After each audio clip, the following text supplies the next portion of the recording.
Hello.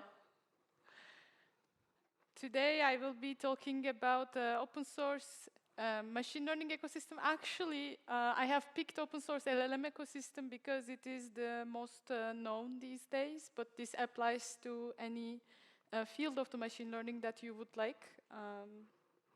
So about me, I'm Merve, and I work at Hugging Face, this emoji company. If you stay until the end of the talk, I will be giving a lot of stickers. I brought a lot of them today.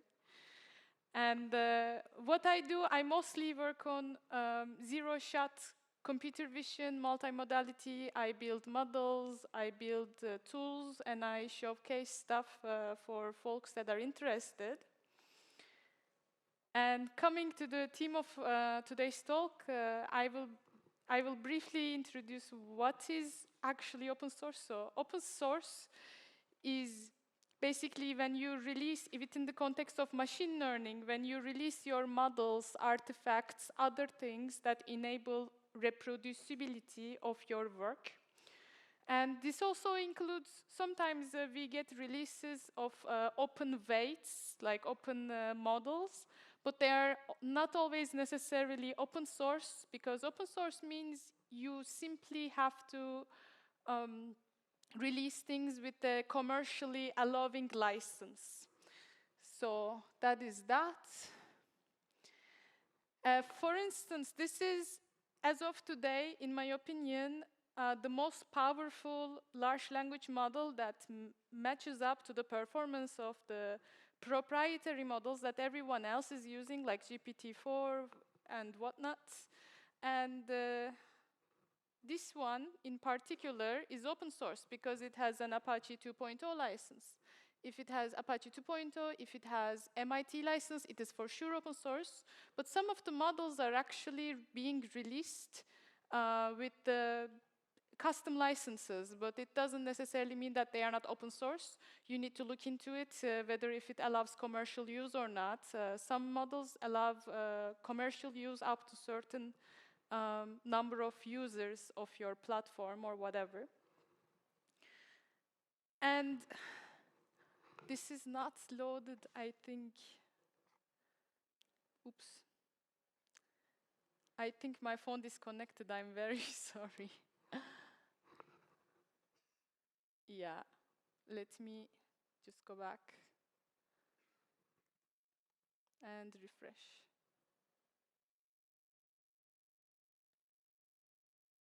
It is now loaded, very interesting. But yeah, basically, the point with this slide is that most of the people either do not use open source, they are not using open source models because either they think it is not catching up to the accuracy or,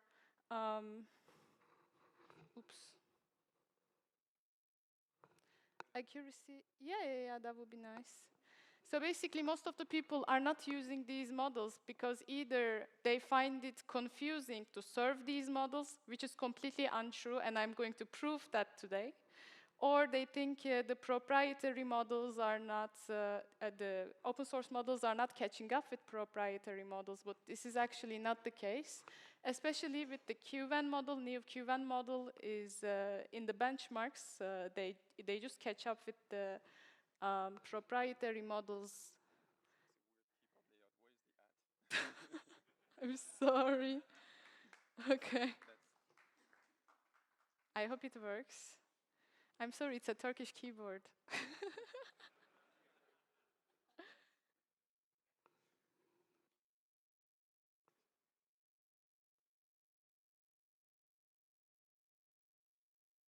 Yay!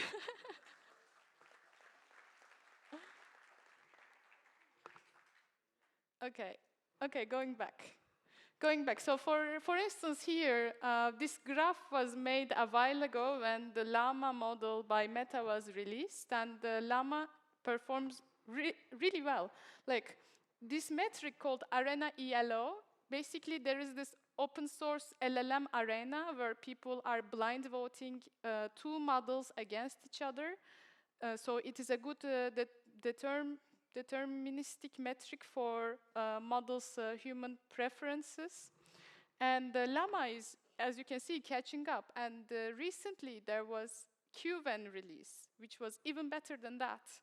So open source is just catching up. No one has moat at this point. But why does open source matter? Firstly, you can build your apps locally. You can just ensure the privacy of your users. You can build them on device, like put them on device, or you can just put them in browser so that the user's data doesn't go to server side, and you can ensure true privacy with this. And also for yourself, if you are using, for instance, if you have a document AI use case in which you are using proprietary models, then your documents are going to someone else's server. I cannot guarantee you that it is completely private.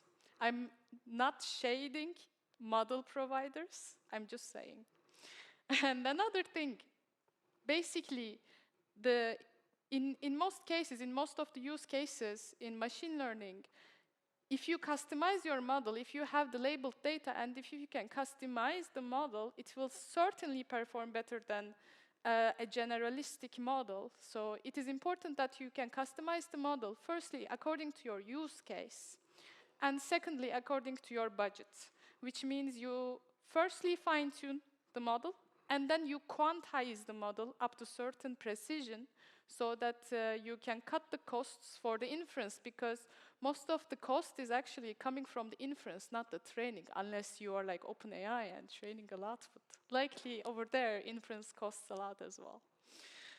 And lastly, for the last one, if you have built something on a proprietary model API, the model in the backend or the rule set in the backend can change and later break your program or whatever app you have built it on.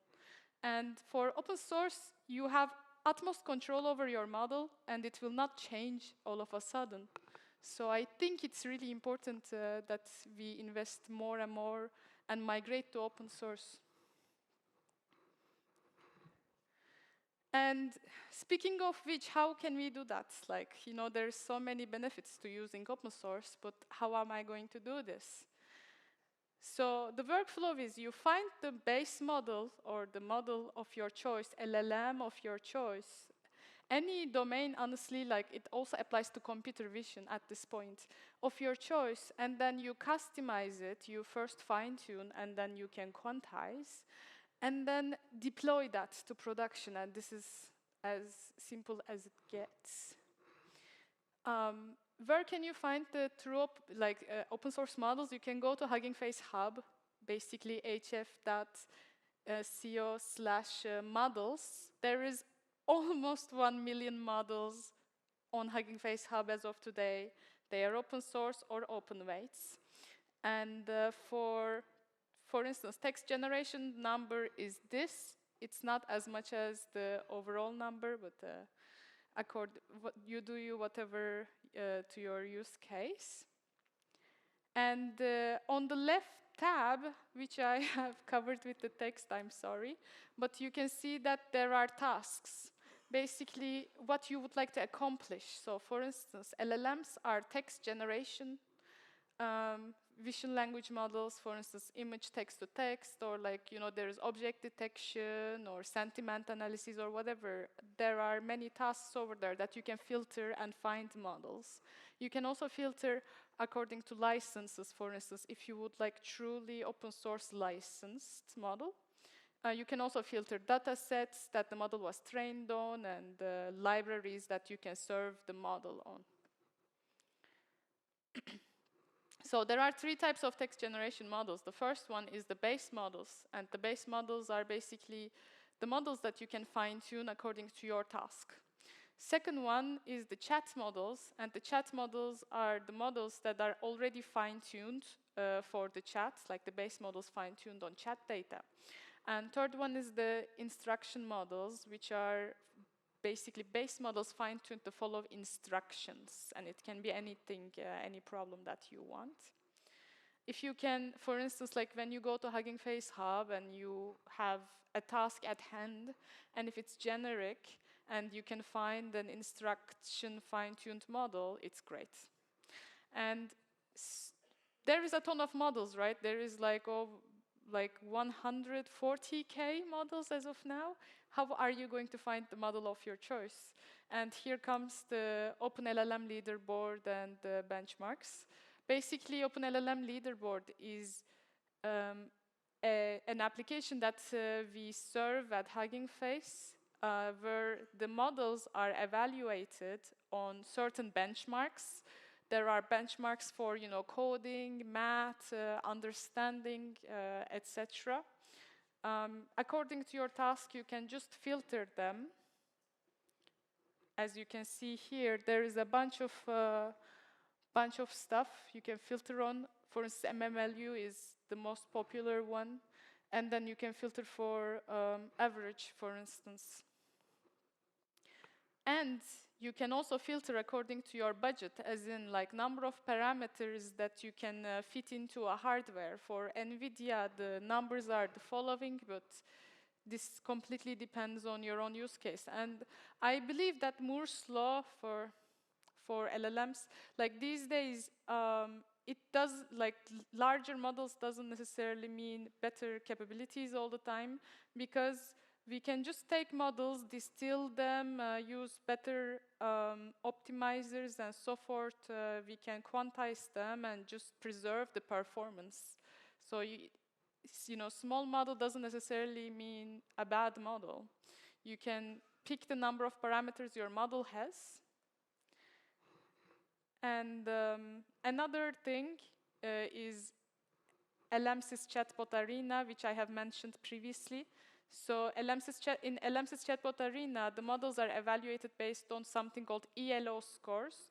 And ELO is basically an indicator of the blind picking of people, the human preferences over the model output. So a human goes there and then enters a prompt without knowing which two models are working on the back end, and gets responses and picks the most human preferred one, whatever they like. And then just these votes are calculated, and this is called ELO.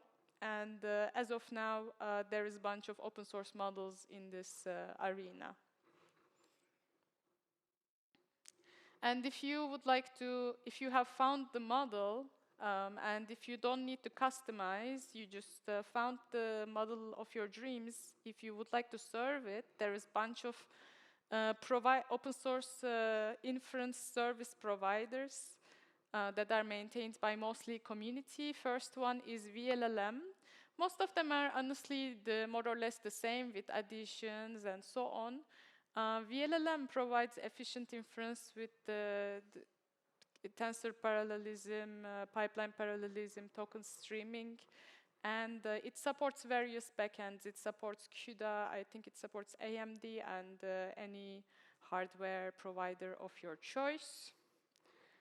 Another one is Llama CPP, which is these days super popular.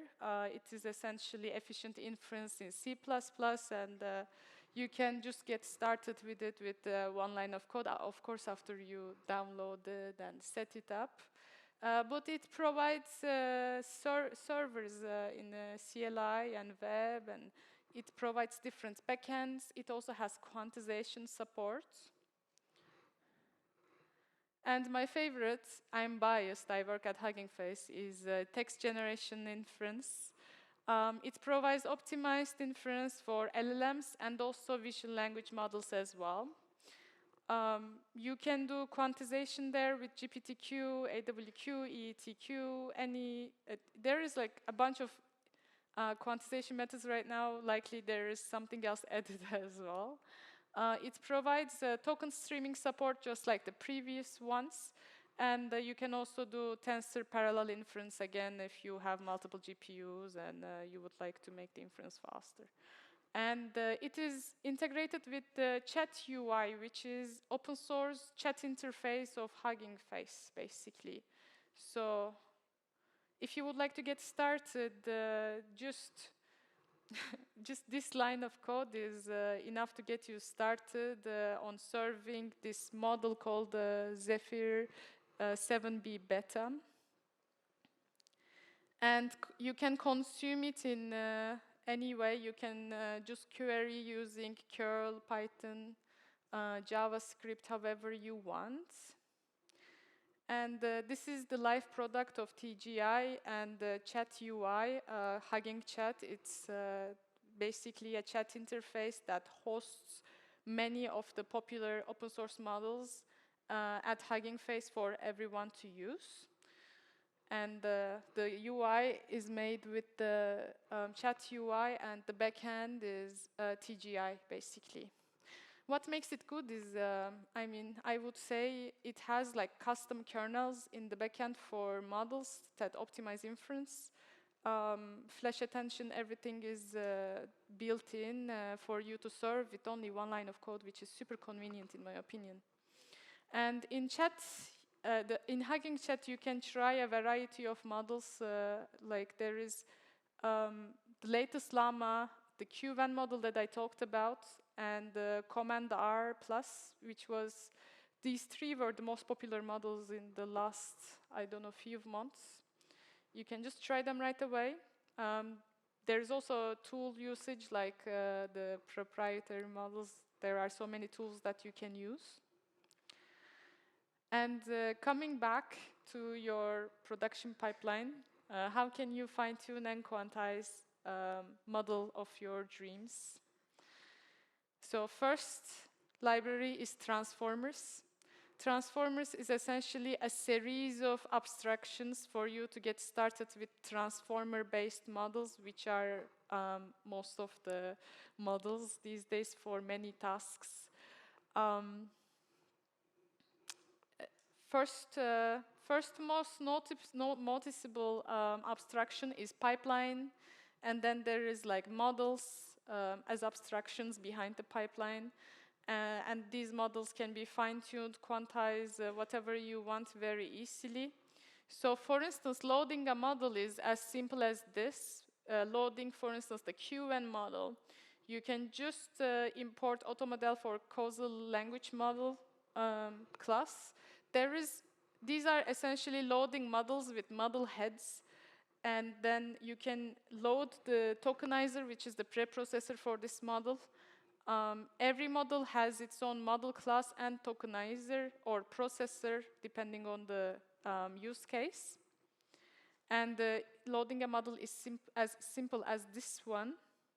And then when you infer, you just format the inputs. So basically, these models normally take very cryptic inputs with some special tokens and such, but there is another abstraction called chat templates, which enables people to pass inputs in a more human-readable and less error-prone way. And then you apply the chat template of multiple conversations, and then you pass it to the tokenizer, and then this can be consumed by the model. So after preprocessing, to generate, you just call model.generate by passing the inputs and some additional arguments as you want. And then you can pass the output of that to the tokenizer for it to decode. Because the thing is, these models are outputting tokens, sort of like computer-readable way of bunch of letters and such, and then it is decoded in a human-readable way by tokenizer again, and that's it. Like, I just surfed the most powerful model. Like, I just loaded it and pre-processed and post-processed, and it was as simple as this to get started. And another cool thing is Transformers is supporting a bunch of quantization methods, but the most popular one is bits and bytes. Bits and bytes essentially provides some quantization support for 4 and 8-bit inference. And if you would like to initialize the model again, like the API is pretty much the same, you just need to add a few lines of code in here. Quantization config part, and then you need to pass the quantization config that was initialized to the model initialization. And that's it. It loads your model in 4-bit or 8-bit, which decreases a lot of costs. And another thing is a transformer reinforcement learning library, which is very cool. So basically, what revolutionized the field is the alignment methods, such as RLHF, preference optimization, and so on. And you can just apply it to any of the language model of your choice using TRL with very easy abstractions. And again, if you would like to fine-tune a model using TRL, first thing you do, you load the data set, and then you initialize something called, for instance, this is for supervised fine-tuning methods, which is essentially just fine-tuning, but this is just called like that. You initialize something called SFT config, and then you initialize the SFT trainer class, which is going to train your model. You pass in your model ID, and you pass the data set, and you pass the arguments, and then you call train. It is going to just train the model according to whatever data set of your choice. And few last slides. Another cool thing is parameter efficient fine-tuning. The most popular technique of parameter efficient fine-tuning is LoRa. You might have heard of it. Basically, you do not want to fine-tune all of the model. Most of the times you would like to fine-tune several parameters, and to do so, there's a library called parameter efficient fine-tuning. It has, for instance, adapters in which it keeps track of the weight, the changes in the weight.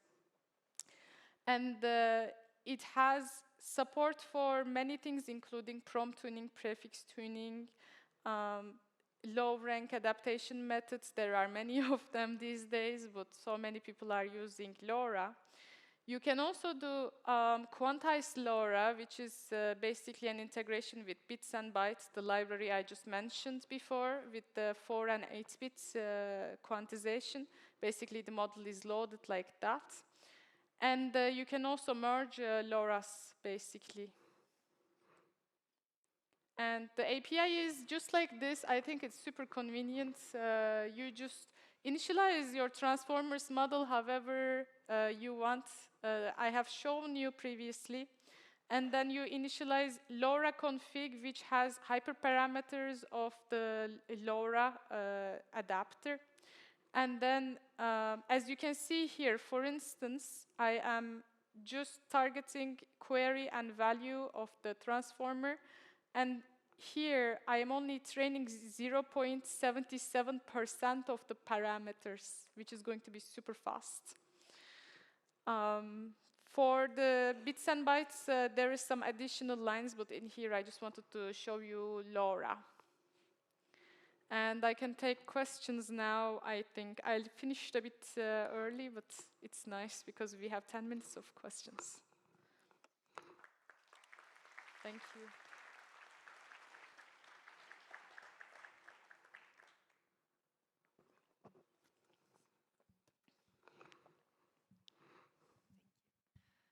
Thank you so much. Very interesting talk. I wanted to ask, so fine-tuning an LM, for example, the Qwen 72B, you can't actually fine-tune, or I can't, for example, the full model. So I would fine-tune the quantized version. Or how does that work? It really depends on your hardware. Like if you can afford to have like a bigger hardware, which is not the case for most of the cases, most people apply for QLoRa. So LoRa is essentially like one of the recent papers that I have read is that with LoRa, the model learns less because you're adapting fewer parameters, of course, but it also forgets less. Basically, there is this issue of when you fine-tune model forgetting. You will get, I think, based on that paper, less performance compared to full fine-tuning the model, of course. But also it is very efficient, and with quantization, from what I know, up to 6 bits, you do not get any performance degradation. After 6 bits, you get it. So you can load the model with the 8 bits as 8 bits, and then which will require, like, there is this, bits and bytes handles things differently, so it's so that you require less VRAM, but QLoRa is basically a very efficient technique. Like, this is what I was coming to. Like, LoRa is good, and then 8-bit quantization is good. Just use them, and you will require less VRAM, which is for most of the cases. Any other questions? Thank you very much for the great talk. I would like to have a question about the ELO arena, which is a very smart way to evaluate LLMs in your case. Would you recommend it for a client? I mean, using the employees of a client to do their own ELO arena for their own taste, so to speak?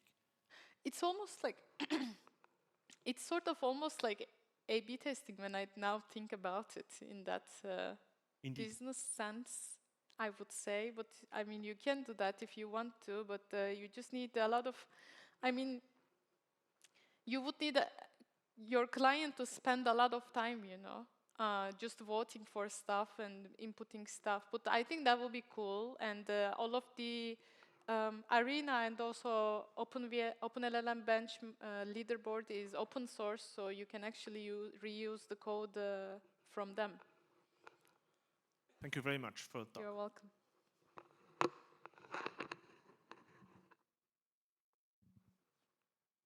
Any other question? There is one. Hello. Oh.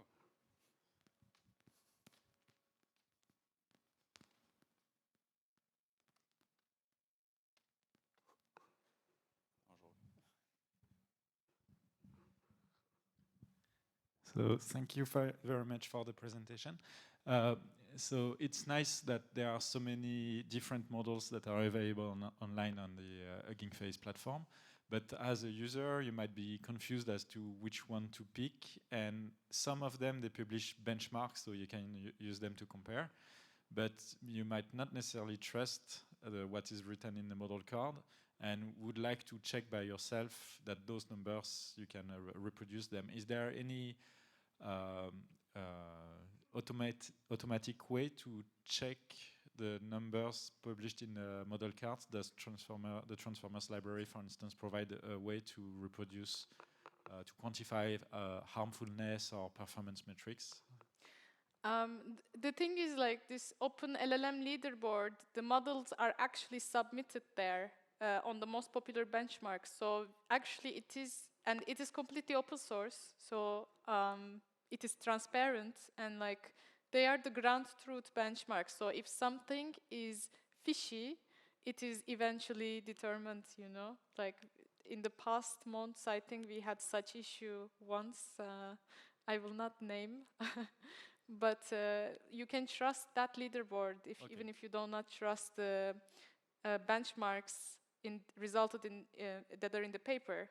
But for me, most of the time benchmarks are a good indicator, but sometimes some research labs, in my opinion, are a bit grokking to those benchmarks, you know. So like good benchmarks do not always necessarily mean that that model is great. That's why I think the arena is a good indicator of performance, because it doesn't necessarily mean that humans will like that model. Thank you very much. I have a second question. Yes. So some platforms allow the LLM to execute code to answer a question, for instance, when you have mathematics, and so they can do programming and then execute the Python program, for instance, check the output. If there is an error message, they can self-correct and do this kind of thing. Is it possible to achieve a similar thing locally on your own machine using the Transformers library plus maybe open source extensions to do function calling in a sandbox environment? You mean you would like to serve a coding model locally but you also want the coding model to execute the code that it generated. Exactly, and check, and if the answer is not correct, if there is an error, self-correct and iterate.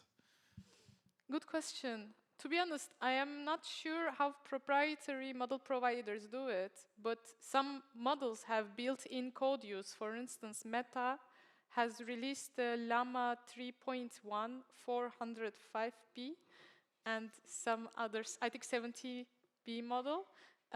They just do built-in tool usage, which might be doing that, but also there are, I think they use tools like the tools that I have shown in this you slideshow. probably Maybe they are doing that. There was also like data science assistants and stuff, which I found to be pretty cool. Let me show you. I am not super knowledgeable about tool use. Oh, there's a bunch of them that can execute stuff inside, so.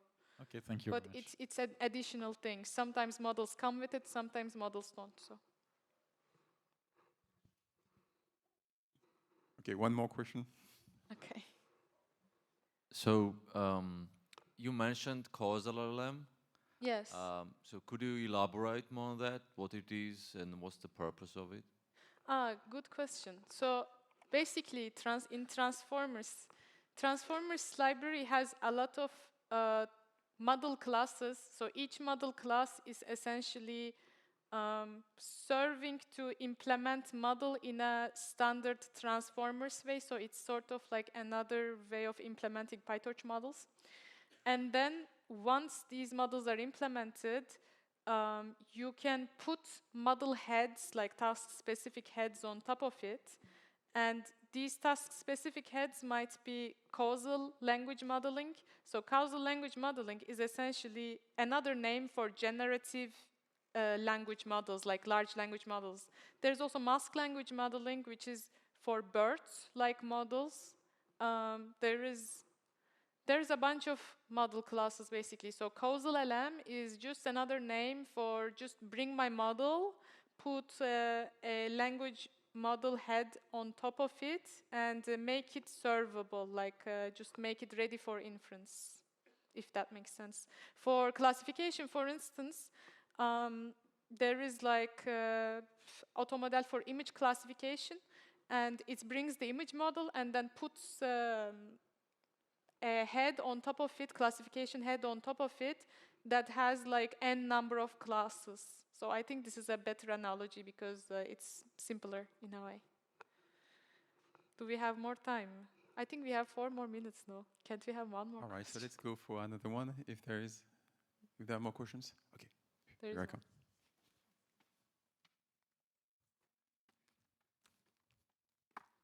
Thanks for coming. Yes, thank you.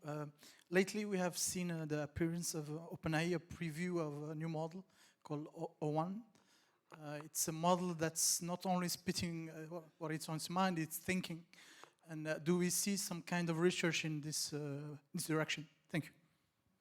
I feel like O1 is sort of the first example of memorizing reasoning. In my opinion, it doesn't reason. It just memorizes and learns how to reason. And it's just a take, by the way, and it can be spicy. But it doesn't necessarily reason. And it has a lot of token outputs, which, in my opinion, is not as efficient.